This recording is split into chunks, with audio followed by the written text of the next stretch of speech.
Өнөөдөр гэргийгээ аль бие ёсоор өөрийн болгож өөрөө би гэрийн эзэн, халамжт хань, сайн аав, сайн хүргэн байх хариуцлагатай бөгөөд ад жаргалаар бэлгсэн гайхалтай өдөр дохиож байна. Өнөөдрөөс бид амьдралаа цоо шинээр бүтээх сонирхолтой алхмаа эхлүүллээ.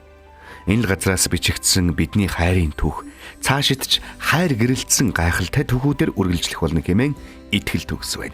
Учир нь бидний танилцсан тэр өдрөөс өнөөдрийг хүртэл бидний хайрыг улам илүү гайхалтай болгосон олон үйл явдлууд, дурсамжит өдрүүд бидний зүрхэнд бас тархинд үүр тадаглагдан үлдсэн нь ямар гайхалтай вэ? Нөхөр бас эхнэр байна гэдэг. Ямар их аз жаргал, ямар их хариуцлага болохыг бид өөрсдийн ээж аваасаа, ах トゥ нараасаа харж тэдний амьдралын түүхээс сургамж ухаарл авч өөрсдийн амьдралд сайн сайхан бүхнийг нь тусгаж амьдралаа улам илүү цэцгэлүүлнэ гэдэгт итгэлтэй байна.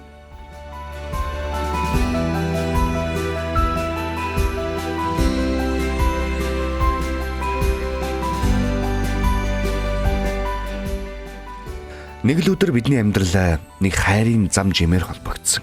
Энэ хорвоод чамтайгаа учирсан минь, нэгнийгээ олж уулзсан минь, нэгнийгээ харсан минь ямар гайхалтай вэ?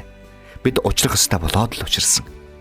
Эхнэрийн минь нөхрөө гэсэн тэр инхрий харц үргэлж намайг төөнөж, эрс хүчээр биеийг минь сэлбдэг.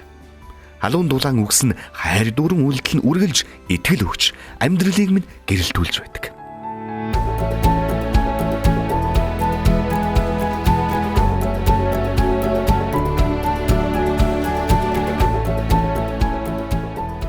Бидний бүтээсэн амьдрал бидний хайрын түүхийг үеийн үед ярилцаж, үр ач зээнэр минь хожим хойноо дурсан ярих болно.